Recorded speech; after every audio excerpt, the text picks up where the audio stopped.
All right, guys. A year or so ago, I wrote an article about the big boys of comics and sci-fi. Not the skinny minis, but the big boys, the bestial behemoths. Bestial behemoth. I love that. Behemoth. But the big beasts of sci-fi comics and fantasy and everything. And of course, we've got not a lot to choose from. That's for sure. You look at most villains, and they're they're thin, they're either fit physiques, or muscle bound, muscular.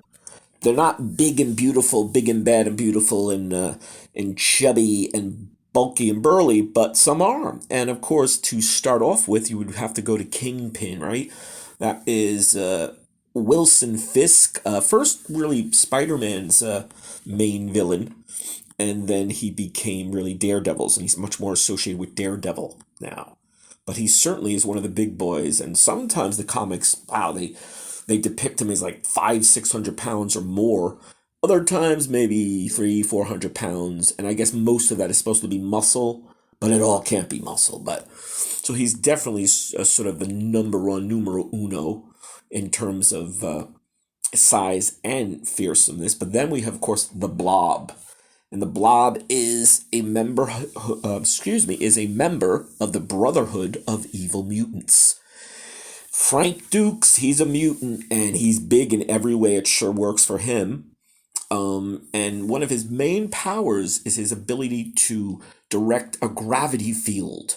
So he securely roots himself to the ground. When he is projecting this gravity field, no power on Earth is said to move his bulk.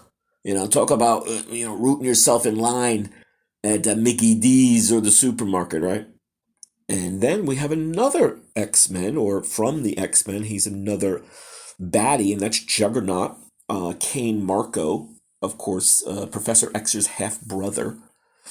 And sometimes in the early days, he was depicted as a big, burly, chubby, bulky dude, and then subsequently he's more like this huge, bulked out, steroid-roided guy, and he's powered by magic, the gem of Cyttorak.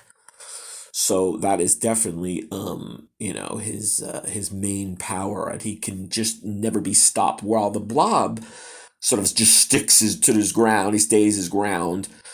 Juggernaut just keeps going, and no one can stop him. So once he gets moving, literally nothing can stop him. And once again, he gets the power from some nifty magical gem.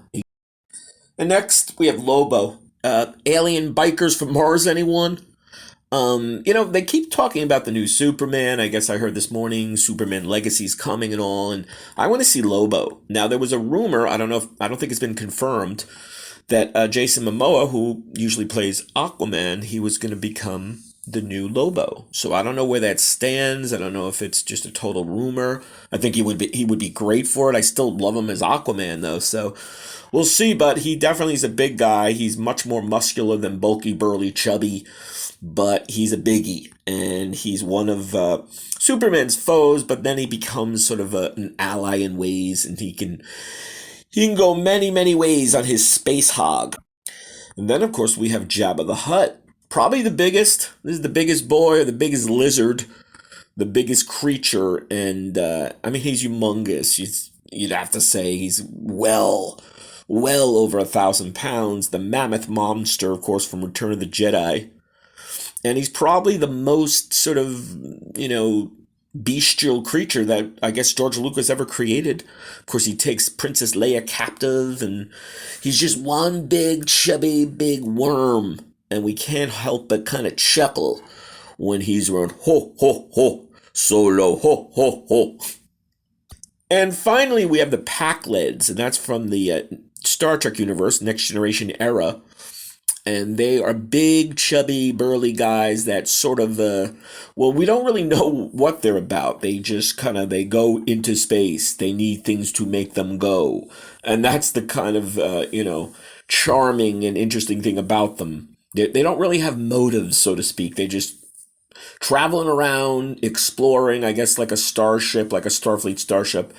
and they need things to make them go. So they're deceptive. They sort of look very and appear very sort of limited, but then they come right back at you. So there you go. There's many more big guys around, big bestial behemoths in sci-fi and comics and fantasy, and we'll probably do another volume. For right now, please subscribe if you can, and we'll see you soon.